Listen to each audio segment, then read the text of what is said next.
Hey you. Yeah, you. Smile. Hi friend, you're listening to Marysaystosmile, the podcast I hope you get something out of. Whether it's a smile, laugh, or learning something about whatever it is we're talking about. Hi everyone, it's your girl Mary. If you follow the podcast, then you'll know that I've been doing a series called Your Happiness. I'm obsessed with how every person is different and therefore has different experiences, opinions, and thoughts in general. Happiness is the best thing, and maybe these mini interviews will inspire you to go find your happiness. This is Kuuhiapo. Hi Yapo. Aloha. How are you? I'm doing well. How are you? Good. I'm very excited for you to be here. Thank you for having me. Okay, so question number 1. What's the first thing that comes to your mind when someone asks, what makes you happy? I think for me, when I live my life is very much for others. Okay. So whenever I am helping others, whether that be big or trivial things, it makes me very happy because to see the people that I love and care about happy makes me happy. Okay, so that's a perfect segue into who makes you happy? Genuinely happy. Who makes me happy? This question is hard because I think, I was going through a lot back in the day. And so I would connect the word happiness to a particular phase. Yeah. And I don't want to anymore. Oh. And so I think just in my life, I think not only the feeling, but also who I am, how would I say it? More likely to die for. Oh. Or to sacrifice everything for, it would be my family. Okay. That's the people that makes me the most happy. I mean, they irritate me so much, and sometimes I would just want to just punch them in the throat. But at the end of the day, they make me the happiest because they are my security and they're my foundation. Period. Right. Besides my family, though, I do want to say that I would say someone makes me happy is my dog. She actually mentally got me through the pandemic. Oh. And so there was a time when I supposedly thought I had COVID and I had to be isolated from my family. And during that time, I didn't realize how family oriented I was, like needing to, I'm an introvert and I'm like, I don't always come out of my room, but like I always like just going out, saying hi, and I go back in my room. But I didn't realize how much I missed my dog. Because my dog, I don't know, like I wasn't really a pet person, but ever since she came into the family, I can't live without her. Oh, and so cute. And she gives me a reason to live, I think. Yeah, she gives me happiness. So tell me about your happy place, either real life or fictional or both. My happy place. Well, the first thing that comes to mind would be on stage. Yes. Or anything in the arts. Being immersed in something, not only arts, but anything that you are passionate in that flow zone, allows you to separate yourself from reality and do what you love, which in turn make you happy. So whenever I'm on stage dancing my heart out for people, or I'm acting, anything on stage, the whole world kind of disappears in the background and it's just me on stage. I think just for me, like I'm very much someone who worries about the outside world and daily life. And so to have that thing, I wouldn't call it really a distraction, but that zone, that world that I'm able to just jump into and nothing really matters except for the present moment makes me the happiest.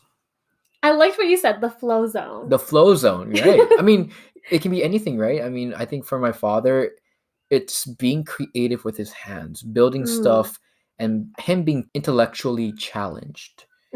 Like if somebody tells him to make a wooden shepherd's stick, something that he has never done before, he doesn't know how to do it, but he will find a way to make it.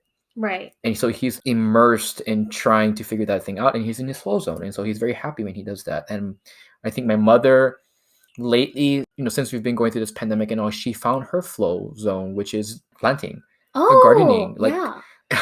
at our house, we have so many plants now. Oh, Like she's been potting all day today. uh-huh. She's been outside just like planting. And for me, I don't understand that because it's not my Mm-hmm. flow zone, but for Mm-hmm. her, like I guess separates her from reality. And for her, reality is very stressful because she just works all day to provide food for the family. Right. Yeah. Okay. Thank you. So, what is a song that when you listen to it, a smile creeps on your face no matter what? So this question is hard for me to answer because I would consider myself a pessimist, Okay. or a downer. Mm-hmm. So a lot of the songs that I do listen to are like lo-fi, Okay. acoustic, kind of like soft boy tunes. Uh-huh. Uh-huh. So there's a hopeful kind of take on those kind of songs, but it's not relatively happy. Mm-hmm. But actually, there isn't really a song. I would say that. Here's my answer. There isn't actually a song that makes me happy, but one that really does bring a smile to my face is one that is a song that has complexity. Okay. So if a song is beautiful, cool. But if a song is beautiful, and then there's these different layers like vocals and instrumentals, violins, like things that you don't necessarily hear, and it Mm-hmm. sounds like magic. Oh, I don't know. It puts a smile on my face because I think music nowadays is very much the same. okay. Like the chords they use, the vibe they use is very much the same. I like those music that really make you think, what's playing in the background and why is it making me feel this way. And I think that's why I'm very drawn to Broadway type of music Oh, yeah. because a lot of it is does not fit the mold of today's modern mainstream music. Mm-hmm. So yeah, so in a simpler answer, any type of music that has musical or vocal complexity is one that brings a smile to my face. Got it. Okay. So, what is a food that can make even the darkest moments in life a bit more bearable? At first, I was going to say Hawaiian food because I mean that's just like my Uh-huh. food, my favorite food. But I think just kind of maybe thinking more deeper with like the meaning of life and just what makes me happy. My mother's cooking. Yeah. you Yeah. know now that I'm growing older and I'm thinking about moving away, Oh, moving okay. out of the house or just moving off of island. Obviously those things are exciting to me Mm-hmm. and to start my own life, but at the same time I'm thinking of the things that will, I guess, things that I will lose, Okay. which is my mother's cooking, like every single night coming from very hard practice Mm-hmm.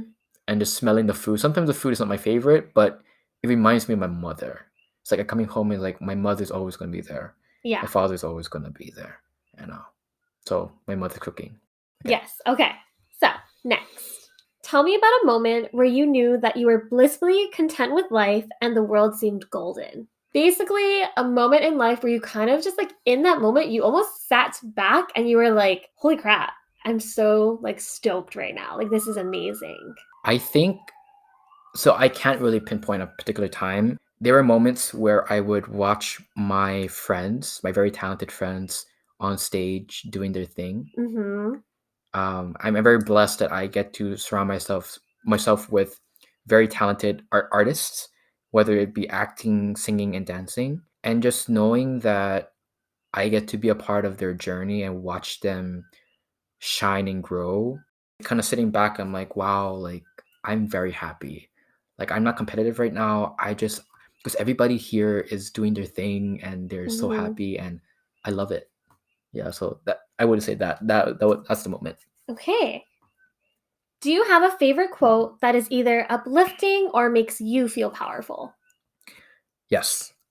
Um, I live by this quote that I made for myself, which is aspire to be, Ooh, okay. period. When I tell people this is my mantra and Mm-hmm. they always ask me, aspire to be what? And I'm like, exactly, right? Aspire to be anything. You can complete a sentence if you want, or the phrase, or you don't have to. Completing as in aspire to be a doctor, aspire to be this, aspire to be that, aspire to be happy. Mm-hmm. But sometimes you don't want to even be anything else.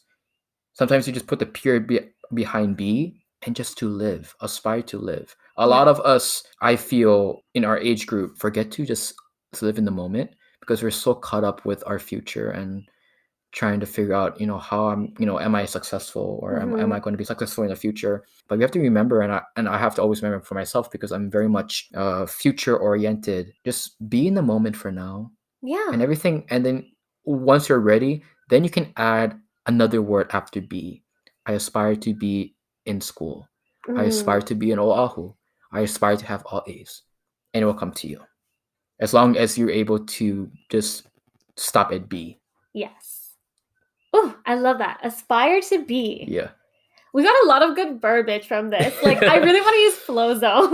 Flow zone, yeah. Wow, they're in the flow zone. Yeah. Okay, well, thank you so much for being here, Kuuhiapo. Loved your answers. Thank you. Alrighty, I hope you guys enjoyed listening. Bye! Hi there. That was an episode of Marysaystosmile. Please like, share, review, and subscribe. Basically, however you're listening to this podcast. Also, I've made an email for you guys to send questions or topics that you would like for me to discuss/talk about. It's going to be himarysaystosmile@gmail.com. One more time, himarysaystosmile@gmail.com. Anyways, I hope you have the most amazing day. Bye!